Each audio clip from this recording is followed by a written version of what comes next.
Hello students, welcome back. ഇന്നത്തെ important ആയിട്ടുള്ള ന്യൂസുകൾ എന്തൊക്കെയാണെന്ന് നമുക്കൊന്ന് നോക്കാം. First one, government merges 36 schemes to flood farm program. Second one, safe heavens no more. Third one, India seek US not for co-production of Javelin missiles. Fourth one, government clamping down on dumping import charges. Fifth one, US to build repair sites for Philippines near disputed sea. ഈ 5 ന്യൂസുകളും അതിന്റെ important ആയിട്ടുള്ള detailed ആയിട്ടുള്ള ഒരു analysis നമുക്കൊന്ന് നോക്കാം. First one, government merges 36 schemes to float a government float farm program. എന്താണ് ഈ ന്യൂസിൽ ഇമ്പോർട്ടൻ്റ് ആയിട്ടുള്ളത്? The Union Cabinet has approved the Prime Minister's Dhan Dhanya Krishi Yojana PMDDKY. ഇത് ഫസ്റ്റ് അനൗൺസ് ചെയ്തിരുന്നത് യൂണിയൻ ബഡ്ജറ്റ് 2025-26 ഇതൊരു mega agricultural transformation സ്കീമാണ്. എന്തിനാണ്? Sustainable farming protect ചെയ്യുക, അഗ്രികൾച്ചറിന്റെ ഇൻഫ്രാസ്ട്രക്ചറിനെ പ്രൊട്ടക്ട് ചെയ്യുക, പ്രൊഡക്ടിവിറ്റി കൂട്ടുക, ഇങ്ങനെ മൾട്ടിപ്പിൾ എയിംസിൽ ഇംപ്ലിമെന്റ് ചെയ്യുന്നതാണ്. ഇതിന് അറൌണ്ട് 24,000 crore ഒരു 6 years പീരീഡിൽ ഒരു ബഡ്ജറ്റ് ഉണ്ട്. അതോടൊപ്പം തന്നെ ഇത് പെർഫോം ചെയ്യുന്ന അല്ലെങ്കിൽ ഇത് ഇംപ്ലിമെന്റ് ചെയ്യുന്നത് 100 അണ്ടർ പെർഫോമിംഗ് ഡിസ്ട്രിക്ട്സിലായിരിക്കും. നമ്മുടെ ആസ്പിറേഷണൽ ഡിസ്ട്രിക്ട് പ്രോഗ്രാം ഉണ്ടല്ലോ, ഇതിന്റെ സിമിലർ ലൈൻസിലായിരിക്കും എന്ത് ചെയ്യുക, നമ്മളുടെ പ്രധാനമന്ത്രി ധൻ ധാന്യ കൃഷി യോജന ഇംപ്ലിമെന്റ് ചെയ്യുക. 100 ബാക്ക്വേർഡ് ആയിട്ടുള്ള ഡിസ്ട്രിക്റ്റിലായിരിക്കും എന്ത് ചെയ്യപ്പെടുക, ഈ പ്രോഗ്രാം നമ്മൾ ഇംപ്ലിമെന്റ് ചെയ്യുക. അപ്പൊ എങ്ങനെയായിരിക്കും ഈ ഡിസ്ട്രിക്റ്റുകളെ നമ്മൾ സെലക്ട് ചെയ്യുക? ലോ പ്രൊഡക്ടിവിറ്റിയുടെ ബേസിസിൽ, low cropping intensity, low credit disbursement, ഇങ്ങനെയുള്ള 100 ഡിസ്ട്രിക്റ്റുകളെ നമ്മൾ സെലക്ട് ചെയ്തിട്ട് അത്തരത്തിലുള്ള 100 ഡിസ്ട്രിക്റ്റുകളിലായിരിക്കും നമ്മൾ ഈ പറയുന്ന സ്കീം നമ്മൾ ഇംപ്ലിമെന്റ് ചെയ്യുക. ഇനി ഇതിന്റെ കീ ആയിട്ടുള്ള ഫീച്ചേഴ്സ് എന്തെല്ലാമാണ് നമുക്കൊന്ന് നോക്കാം. ഒന്നാമത് ഒബ്ജക്റ്റീവ് എന്ന് പറയുന്നത് പ്രൊഡക്ടിവിറ്റി കൂട്ടുക, സസ്റ്റൈനബിൾ പ്രാക്ടീസിനെ നിലനിർത്തുക, വാല്യൂ ചെയിൻ അഗ്രികൾച്ചറിൽ ക്രിയേറ്റ് ചെയ്യുക. അറൌണ്ട് 24,000 crore ആണ് എന്ത് ചെയ്യുന്നത്, നമ്മുടെ ഇൻവെസ്റ്റ്മെന്റ് ആയിട്ട് വരുന്നത്. 100 ഡിസ്ട്രിക്ട്സ് ആണ് ഞാൻ പറഞ്ഞിരുന്നു. At least minimum 1 district per state. അപ്പൊ എല്ലാ സ്റ്റേറ്റിലും എന്തായിരിക്കണം, ഇതിന്റെ ഇംപ്ലിമെന്റേഷൻ ഉണ്ടായിരിക്കണം. അറ്റ്ലീസ്റ്റ് 1 district പെർ സ്റ്റേറ്റ് ഉണ്ടാവണം. ഇംപ്ലിമെന്റ് ചെയ്യുന്നത് എങ്ങനെയാണ്? 36 സ്കീമുകൾ, 11 മിനിസ്ട്രിയുടെ കീഴിലുള്ള 36 സ്കീമുകളെ കൺവേർട്ട് ചെയ്തിട്ട് ഒരു സിംഗിൾ സ്കീമിന്റെ അടിയിലേക്ക് കൊണ്ടുവരാണ്. ടാർഗറ്റഡ് ബെനിഫിഷ്യറീസ് അറൌണ്ട് 1.7 crores ആയിട്ട് വരും. ഇനി ഗവേണൻസ് ആൻഡ് ഇംപ്ലിമെന്റേഷൻസിലേക്ക് വരുമ്പോഴോ, ഡിസ്ട്രിക്ട് ധാന്യ സമിതിസ് എന്ന് പറയുന്ന ഒരു പ്രോഗ്രാം നമ്മൾ ഇംപ്ലിമെന്റ് ചെയ്യാണ്. അവരായിരിക്കും എന്ത് ചെയ്യുക, ഇതിന്റെ ലോക്കൽ ഇംപ്ലിമെന്റേഷൻസിനെ ഓവർസീ ചെയ്യുക. എല്ലാ ഡിസ്ട്രിക്റ്റിലും എന്തുണ്ടാവും, district agriculture and allied activities plan national ഗോൾസും ഉണ്ടാവും. നാഷണൽ ഗോൾസിനോട് അലൈൻ ചെയ്യുന്ന രീതിയിലുള്ള district agriculture and allied activities plan ഉണ്ടാവും. എന്താണ് ഇതിന്റെ ഉദ്ദേശം എന്ന് പറയുന്നത്? ക്രോപ്പിനെ ഡൈവേഴ്സിഫൈ ചെയ്യുക, സെൽഫ് സഫിഷ്യൻസി നമുക്ക് ഉണ്ടാക്കുക, ഓർഗാനിക് ഫാമിങ്ങും സസ്റ്റൈനബിലിറ്റിയും നിലനിർത്തുക. അതിനോടൊപ്പം തന്നെ എന്തുണ്ടാവും, കൃത്യമായിട്ടുള്ള മന്ത്ലി മോണിറ്ററിങ് ഉണ്ടാവും. ഇങ്ങനെ മന്ത്ലി മോണിറ്ററിങ് കൂടി ആയിട്ട് എല്ലാ ഡിസ്ട്രിക്റ്റിലും ആസ്പിറേഷണൽ ഡിസ്ട്രിക്ട് പ്രോഗ്രാമിന്റെ മോഡലില് minimum 100 district, 1 district per state എന്നുള്ള രീതിയിൽ, അറ്റ്ലീസ്റ്റ് 1 district പെർ സ്റ്റേറ്റ് എന്നുള്ള രീതിയിലായിരിക്കും എന്ത് ചെയ്യുക, നമ്മൾ ഈ പ്രോഗ്രാമിനെ ഇംപ്ലിമെന്റ് ചെയ്യുക. ഇനി പ്രിലിംസിലേക്ക് വരുമ്പോൾ ഇതുപോലത്തെ സിമിലർ ക്വസ്റ്റ്യൻസ് ഒരുപാട് തവണ ചോദിച്ചിട്ടുണ്ട്. പ്രധാനമന്ത്രി ജൻധൻ യോജന, പ്രധാനമന്ത്രി ഫസൽ ബീമ യോജന, ഇത്തരത്തിൽ സ്കീമുകളെ റിലേറ്റ് ചെയ്തിട്ട് മൾട്ടിപ്പിൾ ചോദ്യങ്ങൾ ഇതിനു മുമ്പ് ചോദിച്ചിട്ടുണ്ട്. അപ്പൊ 2015-16 മോഡലിൽ നമ്മൾ എടുക്കുകയാണെങ്കിൽ ഒരു പക്ഷേ പ്രധാനമന്ത്രി ധൻ ധാന്യ കൃഷി യോജനയെ കുറിച്ച് ഒരു ലോഞ്ചിങ് ഇവന്റ് ആയതുകൊണ്ട് തന്നെ അതിനെ കുറിച്ച് ഒരു ചോദ്യം നമുക്ക് പ്രിലിംസിൽ എക്സ്പെക്ട് ചെയ്യാനാണ്. അപ്പൊ ഈ ക്വസ്റ്റ്യൻ ഒന്ന് വർക്ക്ഔട്ട് ചെയ്ത് നോക്കാം. ഇനി അടുത്ത ഇമ്പോർട്ടന്റ് ആയിട്ടുള്ളത്, നമുക്ക് ഇതിനെ ഒരു മെയിൻസ് പെർസ്പെക്റ്റീവിൽ നോക്കുകയാണെങ്കിലോ, GS3 അഗ്രികൾച്ചർ ആൻഡ് എക്കോണമിയിൽ നമുക്ക് ഈസിലി ഒരു ഇമ്പോർട്ടന്റ് സ്കീമായിട്ട് മെൻഷൻ ചെയ്യാൻ പറ്റുന്നതാണ്. ഇതിനു മുമ്പ് എന്താണ്, നാഷണൽ വാട്ടർഷെഡ് പ്രൊജക്റ്റിനെ എങ്ങനെയാണ് അഗ്രികൾച്ചറൽ പ്രൊഡക്ഷനിൽ ഇംപ്ലിമെന്റ് ചെയ്യുന്നത്, അല്ലെങ്കിൽ അതിന്റെ റെലവൻസ് എന്താന്നുള്ള രീതിയിൽ ഇതിനു മുമ്പ് ചോദ്യങ്ങൾ വന്നിട്ടുണ്ടായിരുന്നു. അപ്പൊ നമ്മുടെ പ്രാക്ടീസ് ക്വസ്റ്റ്യൻ ഒന്ന് നോക്കൂ.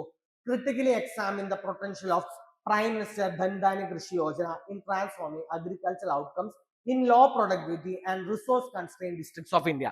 ഇത്തരത്തിലൊരു മോഡൽ ചോദ്യം നമുക്ക് എന്ത് ചെയ്യാം, ഈ ഏരിയയിൽ നിന്ന് പ്രതീക്ഷിക്കാവുന്നതാണ്. ഇനി അടുത്ത ഇമ്പോർട്ടന്റ് ആയിട്ടുള്ള ന്യൂസ്, സേഫ് ഹേവൻസ് നോ മോർ. നമ്മുടെ ഒരു 20-year-old BEd സ്റ്റുഡന്റിന് ഒരു സെക്ഷൽ ഹരാസ്മെന്റ് കംപ്ലൈന്റിന്റെ റീസെന്റ് ആയിട്ട് എഡിറ്റോറിയലിൽ വന്നൊരു ന്യൂസ് ആണിത്. അപ്പൊ എന്താണ് ഇതിനെ നമുക്ക് ഹൈലൈറ്റ് ചെയ്യാൻ പറ്റുന്നത്?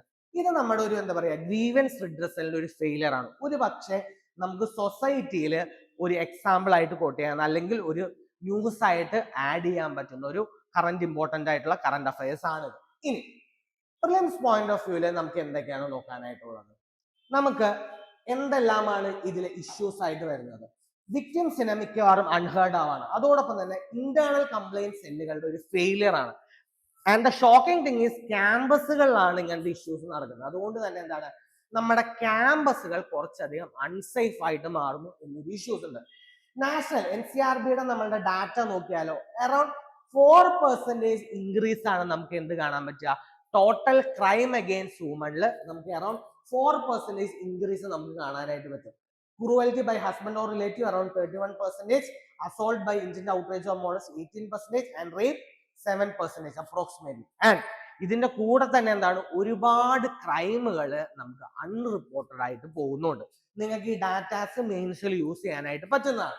ഇനി ഇതിലേക്ക് വരുമ്പോൾ നമുക്ക് prevention of sexual harassment act 2013 വളരെ ഇമ്പോർട്ടന്റ് ആയിട്ട് നോക്കേണ്ടതാണ്. പോഷ് ആക്ട് എന്താണ്? POSH act do's and don'ts in terms of workplace conduct. എന്തെല്ലാമാണ് ഇതിന്റെ കീ പ്രൊവിഷൻസ് ആയിട്ട് വരുന്നത്? Sexual harassment includes any one or more than the following. Physical contact advance ആവാം, demand or request for sexual favours ആവാം, sexually coloured remarks ആവാം, showing pornography or any other unwelcome physical, verbal or non verbal conduct of sexual nature. ഇതെല്ലാം എന്തായിട്ട് നമ്മൾ conduct ചെയ്യുന്നുണ്ട്? Posh ആക്ടിന്റെ കീഴിൽ sexual ഹരാസ്മെന്റിന്റെ അടിയിൽ ഇതിൽ ഏതെങ്കിലും one or all of the above വരുന്നുണ്ട്. ഇനി മെയിൻസ് പെർസ്പെക്റ്റീവിലേക്ക് നമുക്ക് നോക്കിയാലോ. മെയിൻസ് പെർസ്പെക്റ്റീവില് GS1 സൊസൈറ്റിയുടെ ഇതില് ജെൻഡർ ഇഷ്യൂ വളരെ ഇമ്പോർട്ടന്റ് ആയിട്ടുള്ള ടോപ്പിക്കാണ്. Patriarchy, social justice and role of institution. Role of ഇൻസ്റ്റിറ്റ്യൂഷനിൽ വരുമ്പോൾ എന്താണ് നമ്മുടെ ക്യാമ്പസുകളിലാണ് ഇത് നടക്കുന്നതെന്ന് നമ്മൾ പറഞ്ഞു. അപ്പൊ എങ്ങനെയാണ് ഇൻസ്റ്റിറ്റ്യൂഷൻസ് സേഫ് ആണോ അല്ലയോ എന്ന രീതിയിൽ ഒരു പെർസ്പെക്റ്റീവില് ഒരു ചോദ്യം വരാനായിട്ടുള്ള സാധ്യതയുണ്ട്. അതോടൊപ്പം തന്നെ GS2 വന്നാലോ പോഷ് ആക്ടും അതിന്റെ പ്രൊവിഷൻസും ചോദിക്കാം, അല്ലെങ്കിൽ അത് എത്രത്തോളം സക്സസ്ഫുൾ ആണെന്നുള്ള രീതിയിൽ ഒരു ചോദ്യം വരാം. അങ്ങനെ ഈ ന്യൂസിനെ നമുക്ക് GS1 GS2 നമുക്ക് ലിങ്ക് ചെയ്യാനായിട്ട് സാധിക്കും. ഇനി മെയിൻസിലെ ഒരു previous year question. We are witnessing increasing instances of sexual violence against women in this country. Despite existing legal provisions against it, the number of such incidents is on the rise. Suggest some innovative measures to tackle this menace. PYQ ആണ് 2016. അപ്പൊ similar ലൈനിൽ നമുക്ക് എന്ത് ചെയ്യാം, ഒരു practice ക്വസ്റ്റ്യനും കൂടി നോക്കാനായിട്ട് പറ്റും. ഈ ക്വസ്റ്റ്യനിൽ എന്താണ് നിങ്ങൾക്ക് നമ്മൾ ഈ പറഞ്ഞിരിക്കുന്ന ഡാറ്റാസ് എല്ലാം എന്ത് ചെയ്യാം, ഇതിനെ കൃത്യമായിട്ട് കോട്ട് ചെയ്യാനായിട്ട് പറ്റും. കാരണം എന്താ, സ്റ്റേറ്റ്മെന്റിൽ തന്നെ പറയുന്നത് increasing instance of sexual violence. അപ്പൊ ആ ഡാറ്റാസ് എന്ത് ചെയ്യാനായിട്ട് പറ്റും, നമ്മുടെ ഈ പോയിന്റിനെ സബ്സ്റ്റാൻഷിയേറ്റ് ചെയ്തിട്ട് നിങ്ങൾക്ക് എഴുതാനായിട്ട് പറ്റും. ഈ പ്രാക്ടീസ് ക്വസ്റ്റ്യൻ ഒന്ന് നിങ്ങൾ എഴുതി നോക്കൂ. Recent incidents of sexual harassment and assault within education institutions have exposed deep systemic failure. ആ ക്വസ്റ്റ്യൻ നിങ്ങളൊന്ന് വായിച്ചു നോക്കുക, അതിനൊരു ആൻസർ നിങ്ങളൊന്ന് എഴുതി നോക്കുക. ഇനി അടുത്ത ഇമ്പോർട്ടന്റ് ആയിട്ടുള്ള news. India seeks US note for co production of javelin missile. അപ്പൊ എന്താണ്, ഇന്ത്യ ഫോർമലി ഒരു ലെറ്റർ ഓഫ് റിക്വസ്റ്റ് സബ്മിറ്റ് ചെയ്തിട്ടുണ്ട്. എന്തിനാണ്? Javelin anti tank guided missiles make in India സ്കീമിന്റെ അടിയിൽ ഒരു കോ പ്രൊഡക്ഷന് വേണ്ടിയിട്ട്. ഇനി എന്തെല്ലാമാണ് ഇതിന്റെ കീ ഹൈലൈറ്റ്സ് ആയിട്ട് നമുക്ക് വരുന്നത്? ഒന്നാമത് സ്ട്രാറ്റജിക് പാർട്ണർഷിപ്പ്. Indo-US സ്ട്രാറ്റജിക് ടൈസിൽ വളരെ ഇമ്പോർട്ടന്റ് ആയിട്ട് മാറാൻ സാധ്യതയുള്ള ഒരു നാഴികക്കല്ലാണ്. അതോടൊപ്പം തന്നെ നമ്മൾ ഓപ്പറേഷൻ റെഡിനെസ്സിലേക്ക് പോകും. നമ്മളുടെ ഫോറിൻ വെൻഡേഴ്സിനെ നമ്മൾ ഇനി ഡിപ്പെൻഡ് ചെയ്യേണ്ട വരില്ല. അതോടൊപ്പം തന്നെ ഇന്ത്യയുടെ എക്സ്റ്റേണൽ ഫാക്ടേഴ്സിനെ നമ്മൾ ഡിപ്പെൻഡ് ചെയ്യുന്നത് കുറച്ചിട്ട് കുറച്ചും കൂടി ലോജിസ്റ്റിക്കലി ബെറ്റർ കൺട്രോൾ ചെയ്ത് കിട്ടും, നമ്മുടെ കൈകളിലേക്ക് വരും. അതോടൊപ്പം തന്നെ ഒരു പക്ഷേ നല്ല രീതിയിലുള്ള ഒരു ടെക്നോളജി ട്രാൻസ്ഫറിനുള്ള സാധ്യതയും എന്ത് ചെയ്യുന്നുണ്ട്, ഈ കോ പ്രൊഡക്ഷൻ വഴിവെക്കുന്നുണ്ട്. അതോടൊപ്പം തന്നെ ഇന്ത്യയുടെ ഡിഫൻസിന്റെ R&D റിസർച്ച് ആൻഡ് ഡെവലപ്മെന്റ് ഇത്തരത്തിലുള്ള ടെക്നോളജി ട്രാൻസ്ഫർ ഉള്ളത് കൊണ്ട് തന്നെ കൂടാനായിട്ടുള്ള ഒരു സാധ്യതയുണ്ട്. ഇനി emergency procurement, urgent procurement reflecting India's border security needs with Pakistan and China. അതും എന്താണ് ഇതിന്റെ ഒരു ഹൈലൈറ്റ് ആയിട്ട് വരുന്നുണ്ട്. നമ്മുടെ ബോർഡർ ഇഷ്യൂസ് ഇച്ചിരി കൂടുതലായതുകൊണ്ട് തന്നെ ഒരു അർജന്റ് പ്രൊക്യൂർമെന്റിനുള്ള ഒരു പ്രൊവിഷനും കൂടി ഇതിന്റെ അകത്തുണ്ട്. ഇനി ഇത്തരത്തിലുള്ള ഒരു മിസൈൽ വന്നു കഴിഞ്ഞാൽ, അല്ലെങ്കിൽ ഒരു ഷോൾഡർ ഫയർഡ് മിസൈൽ വന്നു കഴിഞ്ഞാൽ എന്തുണ്ടാവും, നമ്മുടെ ട്രൂപ്പുകളുടെ എഫിഷ്യൻസി വളരെയധികം കൂടാനായിട്ട് സഹായിക്കും. അതുകൊണ്ട് തന്നെ ഡിഫിക്കൽട്ട് ടെറൈൻസിൽ എന്ത് ചെയ്യാനായിട്ട് പറ്റും, നമുക്ക് വളരെയധികം ഇത് യൂസ് ചെയ്യാനായിട്ട് പറ്റും. എന്താണ് ഈ മിസൈലിന്റെ relevance? Jointly developed by Raytheon and Lockheed Martin യുഎസിലാണ്. ഫയർ ആൻഡ് ഫോർഗെറ്റ് പ്രിൻസിപ്പിൾ ആണ്. Light and portable, usable by infantry units. അതിന്റെ ഒരു ഇമേജ് ആണ് നമ്മൾ കാണിച്ചിരിക്കുന്നത്. ഇനി ഇന്ത്യയെ സംബന്ധിച്ചിടത്തോളം എന്താണ് ഇതിന്റെ റെലവൻസ്? ആർമേർഡ് ത്രെട്ടുകളെ കൃത്യമായിട്ട് ഐഡന്റിഫൈ ചെയ്യാനായിട്ട് പറ്റും. മൗണ്ടെയിൻ വാർഫെയറിൽ വളരെയധികം നമുക്ക് യൂസ് ചെയ്യാനായിട്ട് പറ്റും. അതോടൊപ്പം തന്നെ ആത്മനിർഭർ ഭാരത് നമുക്ക് ഒരു ഡിഫൻസ് എക്സ്പോർട്ടിംഗ് ഹബ് ആവുന്നതിലേക്ക് വളരെ നല്ലൊരു സ്റ്റെപ്പ് ആയിരിക്കും എന്ത് ചെയ്യുക, ഇത്തരത്തിലുള്ള കോ പ്രൊഡക്ഷനിലേക്ക് നമ്മൾ പോകുന്നത്.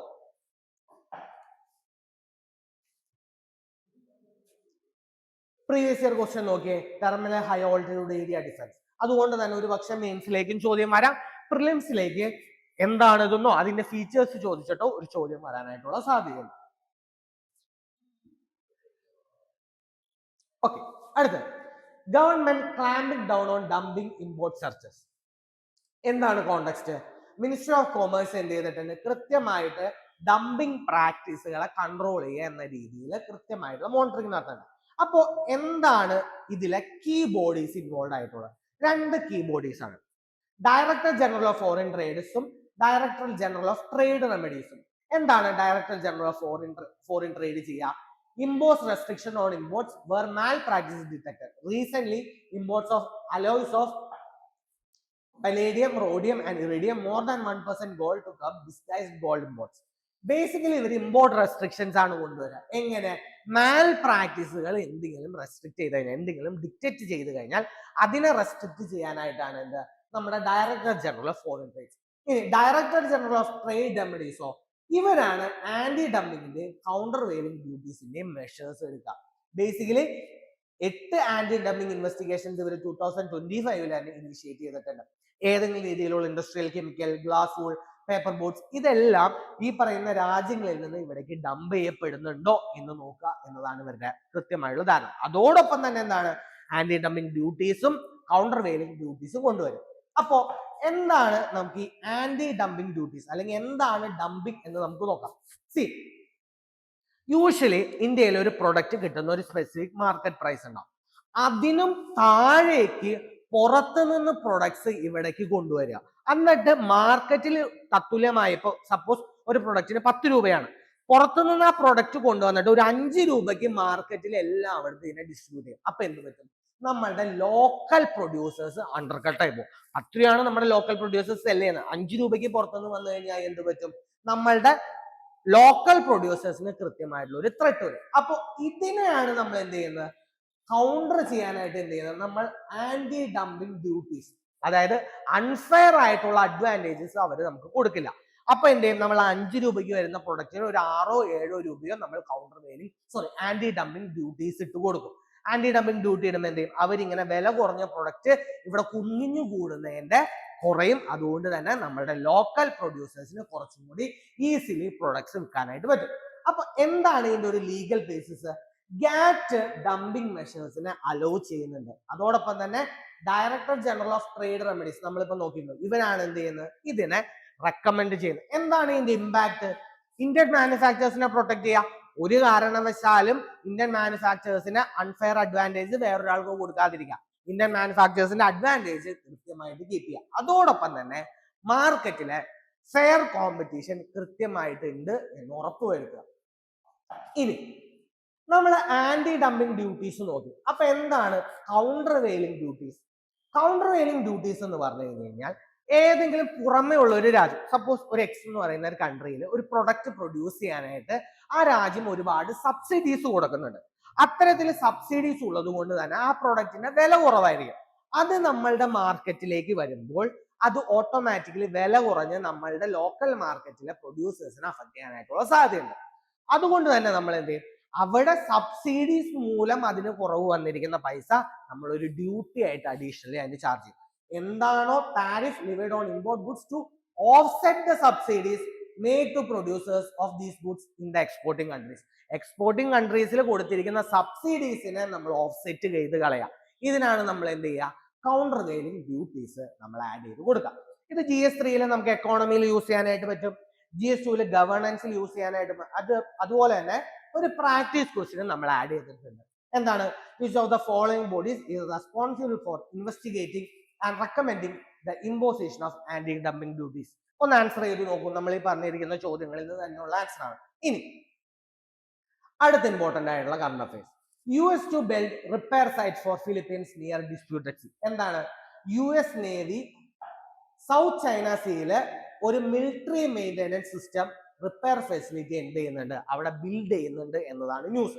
അപ്പൊ എന്താണ് സൗത്ത് ചൈന സീയും അവിടുത്തെ ഇഷ്യൂസും? ഒന്നാമത് അവിടുത്തെ ലൊക്കേഷൻ ഏതാണെന്ന് നമുക്ക് നോക്കാം. Oyster bay and Queenstown town ഫിലിപ്പൈൻസിലാണ്. സൗത്ത് ചൈന സീയിലെ ലൊക്കേഷൻസ് ആണ്. നേവൽ പർപ്പസിനെ സംബന്ധിച്ചിടത്തോളം വളരെ ഇമ്പോർട്ടന്റ് ആണ്. ഇവിടെയാണ് എന്ത്, ഫിലിപ്പൈൻസിന്റെ മിലിറ്ററി ബോട്ട്സ് മെയിൻറ്റെയിൻ ചെയ്യാനായിട്ട് US ഫിലിപ്പൈൻ ഡിഫൻസ് കോർപ്പറേഷനിൽ ഇത്തരത്തിലുള്ള ഒരു ഡെവലപ്മെന്റ് നടക്കുന്നുണ്ട്. ഇനി എന്താണ് സൗത്ത് ചൈന സീ അല്ലെങ്കിൽ 2014 US ഫിലിപ്പീൻസ് ഡിഫൻസ് പാക്ട് എന്ന് നമുക്കൊന്ന് നോക്കാം. US ഡിഫൻസ് ഫെസിലിറ്റീസ് കൺസ്ട്രക്ട് ചെയ്യാനായിട്ടുള്ള അധികാരം കൊടുക്കുന്നു. ഒരു റൊട്ടേഷണൽ പ്രസൻസ് US ഫോഴ്സസ്, ഒരു പെർമനന്റ് ബേസ് അല്ല, US ഫോഴ്സസിന്റെ ഒരു റൊട്ടേഷണൽ പ്രസൻസ് ഈ രീതിയിൽ ആ ഏരിയയിൽ നിലനിൽക്കാനായിട്ട് സഹായിക്കും. എന്താണ് സൗത്ത് ചൈന സീയെ സംബന്ധിച്ചിടത്തോളം ഇത്രയും ഇഷ്യൂ ആയിട്ട് വരുന്നത് അല്ലെങ്കിൽ ജിയോ പൊളിറ്റിക്സ്? ചൈനയെ സംബന്ധിച്ചിടത്തോളം ചൈനയുടെ ക്ലെയിം എന്ന് പറഞ്ഞു കഴിഞ്ഞാൽ 90% of the South China Sea 9 line എന്ന് പറയുന്നതിന്റെ അകത്താണെന്നും അത് ചൈനയുടെ ക്ലെയിം ആണെന്നാണ് അവർ പറയുന്നത്. അതോടൊപ്പം തന്നെ Vietnam, Philippines, Malaysia, Brunei, Taiwan ഇവരെല്ലാരും ഈ സൗത്ത് ചൈന സീയിലെ ഡിഫറെന്റ് ഐലൻഡ്സിന്റെയും ഡിഫറെന്റ് പ്ലേസസിന്റെയും ക്ലെയിംസ് ഓൾറെഡി എടുത്തിട്ടുണ്ട്. കാരണം it is very rich in resources, fisheries ആയാലും ഹൈഡ്രോ കാർബൺസ് ആയാലും. അതോടൊപ്പം തന്നെ വളരെ ഇമ്പോർട്ടന്റ് ആയിട്ടുള്ള സ്ട്രാറ്റജിക് ലൊക്കേഷനും കൂടിയാണ്. അതുകൊണ്ടാണ് എന്ത് പറയുന്നത്, ഈ സൗത്ത് ചൈന സീ ഇത്രയും റീസെന്റ് ആയിട്ട് കറണ്ട് അഫയേഴ്സിൽ ഇമ്പോർട്ടന്റ് ആയിട്ട് വരുന്നത്.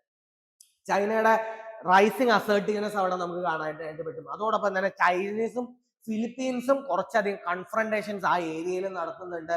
അതോടൊപ്പം തന്നെ US അവരുടെ അലൈസിനെ സപ്പോർട്ട് ചെയ്യാനായിട്ട് ഫ്രീഡം ഓഫ് നാവിഗേഷൻ എന്ന പേരിലും അവരുടെ കൺസ്ട്രക്ഷൻസും അവിടെ നടത്തുന്നതുകൊണ്ട് തന്നെ സൗത്ത് ചൈന സീ എപ്പോഴും ഒരു എന്താണ് ജിയോ പൊളിറ്റിക്കൽ ഹോട്ട്സ്പോട്ട് ആയിട്ട് മാറുകയാണ്. ഏതെല്ലാമാണ് സൗത്ത് ചൈന സീയിലെ ഏറ്റവും ഇമ്പോർട്ടന്റ് ആയിട്ടുള്ള disputed? Spratly islands, Paracel islands, Scarborough shoal, ഇതെല്ലാമാണ് എന്ത് മെയിൻലി സൗത്ത് ചൈന സീയിലെ ഡിസ്പ്യൂട്ടഡ് ആയിട്ടുള്ള ഏരിയ. ഇനി എന്താണ് 9 ലൈൻ?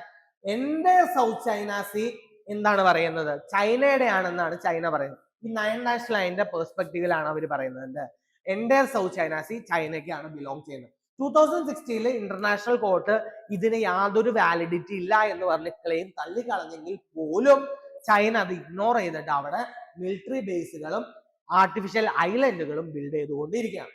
ഇനി സൗത്ത് ചൈന സീ എന്തുകൊണ്ടാണ് ഗ്ലോബലി മാറ്റർ ചെയ്യുന്നത്? ഒന്നാമത് around 30% of the world trade ഈ ഏരിയയിലൂടെ പോകുന്നു. അതോടൊപ്പം തന്നെ ഈ കോൺഫ്ലിക്റ്റ് US, ചൈന, ഇന്ത്യ പോലുള്ള വളരെയധികം ബിഗ് പവർഫുൾ നേഷൻസിൽ അവിടേക്ക് പുൾ ചെയ്യാനായിട്ടുള്ള സാധ്യത. ഒരു സൗത്ത് ചൈന സീയുടെ ഒരു മാപ്പാണ് നമ്മളിവിടെ കൊടുത്തിരിക്കുന്നത്. China, Thailand, Laos, Cambodia, Vietnam, Philippines പോലുള്ള രാജ്യങ്ങൾ, ബ്രൂണൈ നിങ്ങൾക്ക് കാണാനായിട്ട് പറ്റും, തായ്വാൻ കാണാൻ പറ്റും. ചൈനയുടെ ക്ലെയിം എന്ന് പറയുന്നത് 9 ലൈൻ ആണ്. ഇത് കംപ്ലീറ്റ്ലി അവരുടെ ആണെന്നാണ് അവർ ക്ലെയിം ചെയ്യുന്നത്. വിയറ്റ്നാം ക്ലെയിം ചെയ്യുന്നുണ്ട്, തായ്വാൻ ക്ലെയിം ചെയ്യുന്നുണ്ട്, ഫിലിപ്പീൻസ് ക്ലെയിം ചെയ്യുന്നുണ്ട്. ഇതുകൊണ്ട് തന്നെയാണ് എന്ത് ഈ സൗത്ത് ചൈന സീ വളരെയധികം ഇമ്പോർട്ടന്റ് ആയിട്ട് കറണ്ട് അഫയേഴ്സിൽ വരുന്നത്. നമുക്ക് ഇതിനെ എവിടെയൊക്കെ പ്ലേസ് ചെയ്യാനായിട്ട് പറ്റും? GS2 IR പ്ലേസ് ചെയ്യാം. GS3 നമുക്ക് എന്ത് ചെയ്യാം? Security issue. പ്രിലിംസിനെ സംബന്ധിച്ചിടത്തോളം മാപ്പ് ബേസ്ഡ് ക്വസ്റ്റ്യൻ വളരെയധികം വരാൻ സാധ്യതയുള്ള ഒരു ഏരിയ ആണത്. ഇതിനു മുമ്പ് പ്രീവിയസ് ഇയറിൽ ചോദിച്ചിട്ടുണ്ട്. മെയിൻസിൽ എന്തായിരുന്നു പ്രീവിയസ് ഇയർ ചോദ്യം? South China Sea has assumed great geopolitical significance in the present context. Comment. ഒരു പക്ഷേ ഭാവിയിലും ചോദ്യങ്ങൾ വരാനായിട്ടുള്ള സാധ്യത. I hope you understood the class. Thank you.